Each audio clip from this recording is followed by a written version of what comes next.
que maintenant je suis pour vous parler. Je vais dire les choses en arabe. On est dans ce sens. Ce que je remarque, moi, c'est que la majorité des filles marocaines ne connaissent pas leur cycle menstruel. Et même les étudiants. Et ça, c'est un grand problème. Alors qu'il y a Internet, il y a tout le choix. On a un bouton et tu as toute l'information. Dans un des livres que j'ai fait, que j'ai écrit avec le Dr. Souchet sur les mères célibataires, grossesse, je crois, grossesse de l'âge, on s'est rendu compte, une enquête qu'on a faite à travers le Maroc, que l'âge moyen de la grossesse auquel la fille sait qu'elle est enceinte est en moyenne de 5 mois et demi. C'est-à-dire en moyenne. Elle n'a pas ses règles. Elle ne s'en rend même pas compte qu'elle n'a pas ses règles. Parce qu'elle ne connaît pas le cycle, même des filles qui en bas de 3. Mon mari qui est médecin reçoit et a reçu des filles qui sont peut-être de l'air, qui sont des masters, qui arrivent à 4 mois et demi, 5 mois pour faire des échos, parce qu'elle a mal au ventre, elle se rend compte qu'elle est enceinte. Aujourd'hui, ce n'est pas permis. Le schéma faut dire, avec l'ère d'Internet, une fille ne sache pas à quelle date elle a ses règles et qu'elle ne sache pas que ses règles majeures. Maintenant, il y a tout un rituel pour la première goutte de sang. Il y avait un rituel. Et je vais vous parler de ce rituel. La fille est sacrée, il y avait plusieurs rites qui accompagnaient la première goutte de sang. D'abord, le premier rite, peut-être que vous êtes jeune, vous ne le savez pas, c'est celui de protéger sa virginité. Dès que la fille avait ses règles, ça n'était pas. Je voudrais savoir, levez les mains très haut. Qui ne sait pas ce que c'est stress, شنو هو الستريس ديال البنات؟ كنتي كل ما عرفتش شنو هما البنت غادي نشوفها اللي تجيها الحيض اول مره. واو. C'est quand même une majorité. Eh bien, je vais vous dire comment ça se passe. C'est normal que vous ne le sachiez pas, parce que vous ne vivez pas, ça continue surtout à se faire à la campagne. Certains d'entre vous viennent de la campagne. Alors, qu'est-ce qu'on fait? Nous, cette ville, il y a plusieurs pratiques. On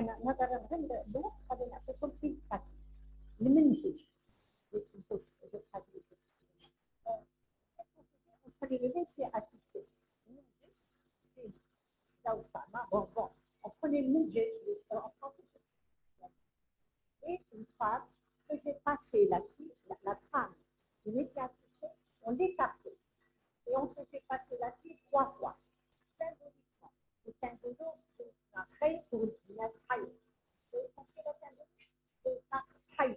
Notre fille est un mur et le garçon est un fil. Ça veut dire que sa virginité va être blindée et même si quelqu'un essayait de la déplorer, il ne la déplorerait pas. Il y a plusieurs techniques de sport, etc. Mais il faut la réouvrir juste avant la déploration, sinon l'homme ne peut pas la déplorer lors de la nuit de noces. Bon, les recettes, je les ai, si vous voulez, vous allez me voir après. Peut-être que vous ne savez pas, mais c'est un petit pot de gel aussi, mais pour autre chose. Bon, donc voilà, il y avait 3 techniques qu'on utilisait. La première, il fallait blinder l'imam du Bakara, il fallait la blinder. Deuxièmement, il fallait embellir le corps. Et alors, embellir le corps selon les canons de beauté des canaux halal. كانوا تيجيبوا البنت bon كانوا تيجيبوا ثلاثة يحطوا عليه على الدجلة وحل ثلاثة. On prenait un bol, un ustensile, on le mettait sur, comme ça. Vous voyez tout ce qui est symbolique. Hein? On pouvait lui mettre du lait sur le visage pour qu'elle ne fasse pas l'acné. On lui faisait regarder son visage vert. Il n'y avait pas les miroirs. Il n'y avait pas les murailles. Donc, il fallait qu'elle se vire. Elle s'admire vert. C'est nous qui dit ça par particulier. Allez, je vais dire ça par particulier. Ouais, c'est. Pour qu'elle ait des fesses prééminentes. Je suis désolée, c'est la réalité. Hein. Mais bon, moi, il faut nommer les choses comme elles sont. Puisque c'était ça la beauté. Hein. C'est revenu là, etc. Voilà. Et troisièmement, il fallait sublimer sa beauté. Comme dans certaines régions, on maquillait la fille. Il fallait sublimer le corps ce jour-là, le rendre beau. On l'a maquillé, on l'a coiffé,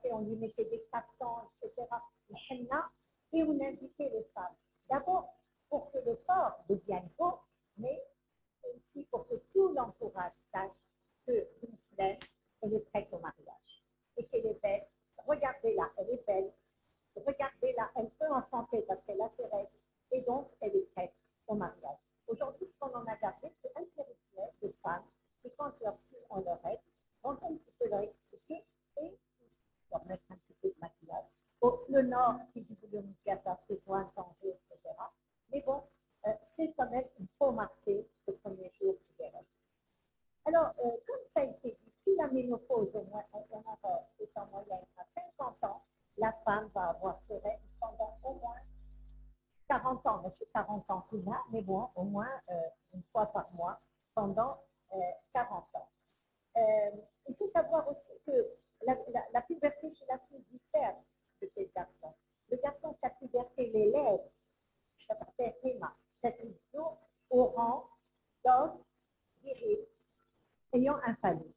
Chez la fille, c'est beaucoup plus compliqué parce qu'elle est suivie et non seulement elle est suivie, elle va vivre dans l'angoisse, il va falloir vivre avec ça. Il y a des douleurs, il y a des instabilités, il y a un confort. Par exemple, difficile de faire du sport, porter des jupes, se mettre en maillot, nager. Il y a un inconfort. Hein. Il y a un inconfort. Et surtout, la fille va se plier sur elle-même avec le langage est très important. Tout le langage qu'elle a entendu par les femmes est un langage négatif. Et je vais vous dire quel est ce langage avec lequel les femmes se servent pour parler de leur corps. Et je vous assure que bon, vous êtes jeunes, il y a une majorité de jeunes. Si vous avez des filles, ouais, vous en aurez. Et ceux qui en ont, apprenez les femmes à parler de votre corps positivement. Apprenez à parler de votre corps avec des termes respectueux. Et moi, je vais vous dire que c'est des termes non respectueux avec lesquels on parle. Je vais partager avec vous une expérience que j'ai vécue avec ma fille, avec mes filles. Ma fille aînée a eu ses règles à 10 ans. Elle m'a jamais entendu dire avec mon frère. Elle n'a jamais entendu dire, très jeune, je lui ai expliqué, c'était un phénomène physiologique, etc., scientifiquement avec les mots qu'il fallait. Un jour, elle se réveille le matin et elle me dit, maman, je crois que j'ai mes règles. Effectivement, j'ai des filles, j'ai des donne la garniture, elle va en retard à l'école. C'est une chaise en CM2. Et lorsque je viens la récupérer, le X16 me dit, madame, c'est maman. C'était à la mission française, hein, sur le je dis, mais pourquoi elle ment? Elle me dit, elle est arrivée en retard, elle est rentrée, elle me dit, monsieur, j'ai mes règles. Et le prof, qui était français, il s'est chauffé. Il me dit, mais comment elle se règle? Elle me dit, devant tout le monde. Devant tout le monde. C'est quelque chose de naturel. Pourquoi? Ce que je cherche à vous dire, c'est qu'on peut décomplexer. On peut décomplexer. Après, à la maison, avec mon mari, on se dit, mais une fille, et elle ment. Mais bon, et ce qu'il faut, c'est ça, c'est qu'elle a vécu ça normalement, et c'est très important de vivre ça normalement. Maintenant, le problème, c'est ça, c'est que l'image que la société nous envoie à travers le langage, le sang des règles, est complètement négative. On entend les choses, je vais vous dire qu'est-ce qu'on entend les femmes dire. Je veux dire à Bingola, qu'est-ce que c'est dire faut être مزيدة être مستعى être سمراء هي ديك الهم العدوة هي اللوسة كل اللوسة اللوسة هي اللوسة. Alors que positivement, on peut dire les gens qui parlent positivement disent il y a le haït, il y a le tib, il y a le plat. Et il y a un langage codé qui est jetni haïti, jetni jati, jauni diaz. Quand les femmes veulent parler entre elles, hein, parce qu'on ne peut pas le dire ouvertement. Maintenant, quand on parle en français, je suis indisposée. Vous voyez, le mot indisposé est aussi négatif, mais il n'entraîne pas autant de gêne au niveau du corps. Les hommes, eux, dès qu'ils sont enfants, l'ouled, c'est qu'on le fera, et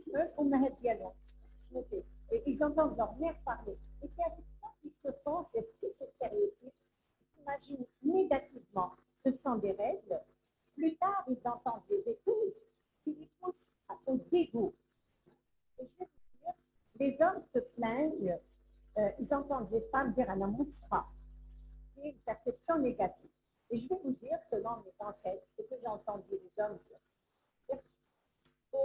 Je غارقة في الدم، نهرتي لها الروبيليات، كتشرشر، فايضة، غارقة، قرنة، صوت بزاف، معصوبة، مسقة، مجروحة، مصحوبة. Vous voyez un petit peu tous ces mots. Et les mots ne sont pas innocents. Hein? Aucun mot n'est innocent.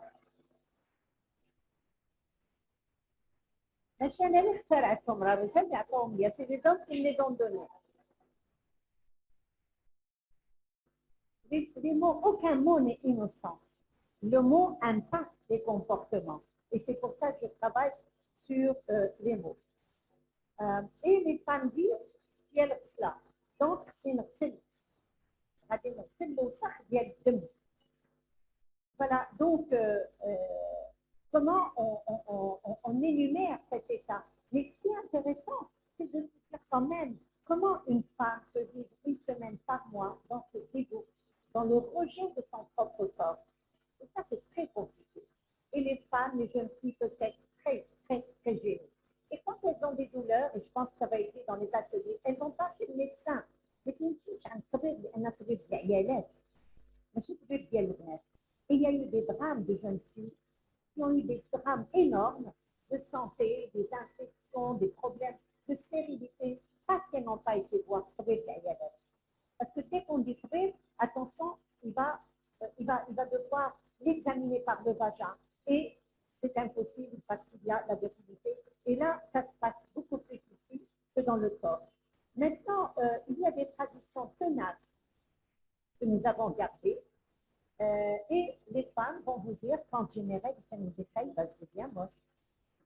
Ma peau ternit, j'ai des boutons, mes cheveux deviennent rêches. Même si je me maquille, ma tête là, je suis tellement. Avant ça, nous mettons place dessus et notre reste. Et ça, c'est des choses qu'on entend. N'est pas du tout la passion. Et surtout, ce qui est extraordinaire et qui n'a pas servi la cause des femmes depuis très très longtemps, c'est qu'on dit que le maladie c'est une chose.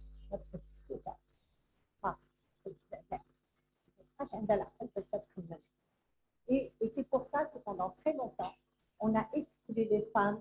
Et aujourd'hui encore, on entend un petit peu ce discours. Par exemple, moi je vois quand il y a eu les premières femmes les premières femmes, les Dawhaï, Madame Montan,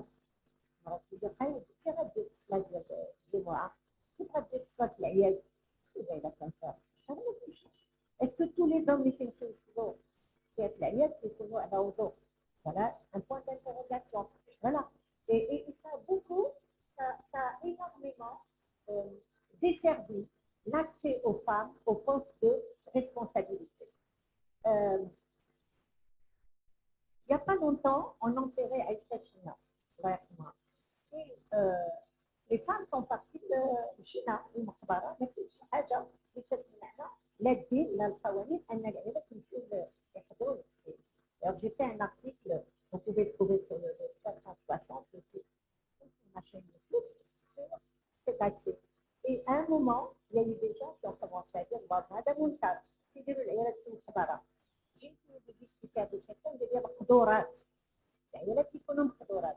Vous imaginez, il y avait des procureurs, il y avait des médecins, il y avait des conseillères, des femmes de ménage, il y avait moi, et on m'interdit l'enterrement parce qu'elle a adorable. Il y a quelque chose qui ne va pas, il y a une représentation, il y a des stéréotypes sur lesquels on doit lutter, surtout vous les jeunes, et ça commence d'abord par le langage, avoir un langage respectueux quand on parle de soi-même.